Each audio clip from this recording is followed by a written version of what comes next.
Hey everyone, and welcome. Today, we are diving deep into a term you've probably heard a million times in the tech world, microservices.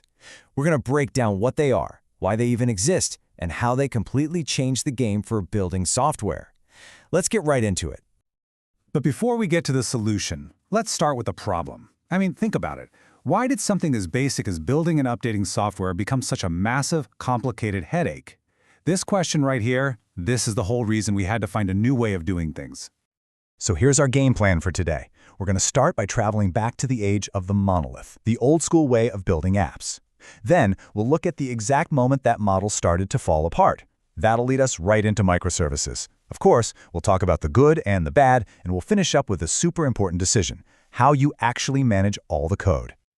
All right, Section 1. Before microservices were all the rage, there was really only one way to build a big application, and that was the monolith. So, what on earth is a monolithic architecture?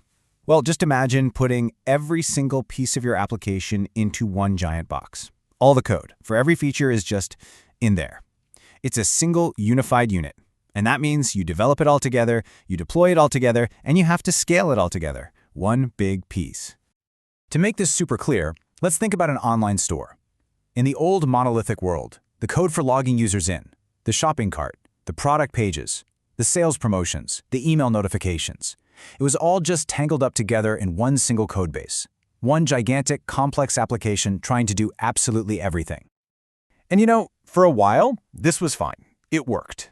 But as these applications grow bigger and more complicated, that one giant box, well, it started to show some pretty serious cracks. Let's dig into those pain points. First up, just pure chaos.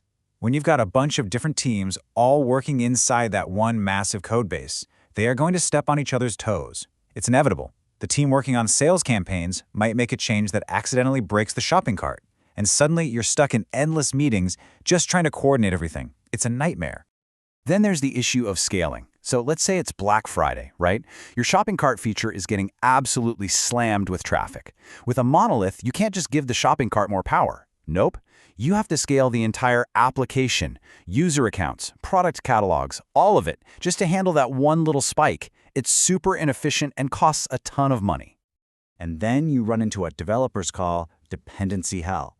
Imagine this. Your notifications feature needs a specific little piece of software, let's say version 1.7. But at the same time, your payment system needs a newer version of that exact same software, version 1.8. In a monolith, you can't have both. You're stuck. It creates these impossible conflicts. And maybe the biggest issue of all, speed, or rather the lack of it. If a developer makes one tiny change, like changing the color of a button somewhere, you can't just update that one little thing.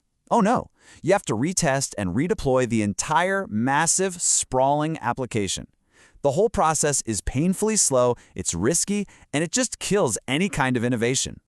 Okay, so with all these problems piling up, the industry was basically screaming for a better way. And the answer that emerged was a totally different philosophy, the microservices architecture. And this slide really shows you that fundamental shift. Instead of one giant, tightly coupled app, you're building an application made of many small, independent services that all talk to each other. A monolith pretty much locks you into one kind of technology, but with microservices, each little service can use the best possible tool for its specific job. So, how do you decide how to split up that big monolith? Well, the key idea is to organize everything around business functions. You don't create a database service, you create a shopping cart service or a user account service. Each service does one specific thing, and, this is the most important part, it can be developed, deployed, and scaled completely on its own. Now, this new way of doing things solves a lot of old problems. But let's be real, it's not a silver bullet. It also introduces a whole new set of challenges and trade-offs that you really need to understand. But first, let's talk about the biggest win. It's freedom. Absolute freedom and independence.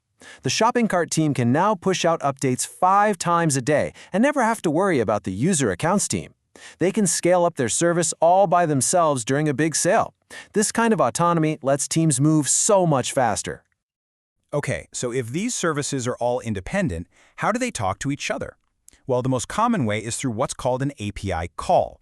Think of it like one service making a direct phone call to another. It sends a request like, hey, give me this user's info, and then it just waits right there on the line for a direct response. That's called synchronous communication.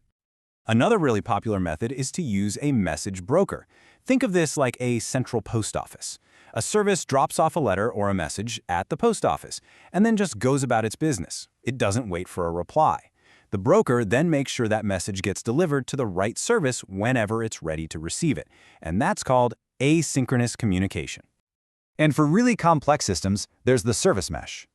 This is kind of like hiring a dedicated personal assistant for each of your services whose only job is to handle all the communication. The service itself doesn't have to worry about how to talk to others. It just hands that job off to this external helper. But you can probably see the new problems, right? With everything distributed, things get complicated. What happens if one service just goes down? How do you follow a single user's request when it's bouncing between 5 different services? When the application breaks, figuring out which service is the root cause can be a total nightmare. This is why you need really powerful tools to manage all these moving pieces. And this brings us to our final section, which is a very real, practical choice that every single team using microservices has to make. Where do you actually put all the code? This really boils down to a big debate: monorepo versus polyrepo.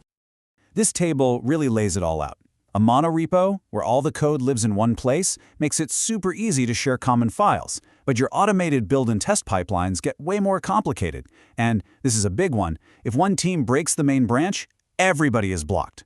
A polyrepo, where each service has its own home, really enforces that independence and makes the pipeline simpler. The catch? Sharing code is harder, and developers have to manage a whole bunch of different repositories. So after weighing all those pros and cons, is there a simple rule to follow? What's the big takeaway here? Well, the general rule of thumb is this. If you've got a small project, maybe just a few microservices, the simplicity of a monorepo is probably your best bet. But as you scale up and you have separate, dedicated teams for each service, the isolation you get from a polyrepo is almost always the better option. So there you have it. We've gone from the old monolithic worlds to our distributed present. We've seen the problems, the solutions, and all the new challenges that come with them. So the final question is really for you. Now that you know all the trade-offs, how is this going to influence the way you think about and design your next project?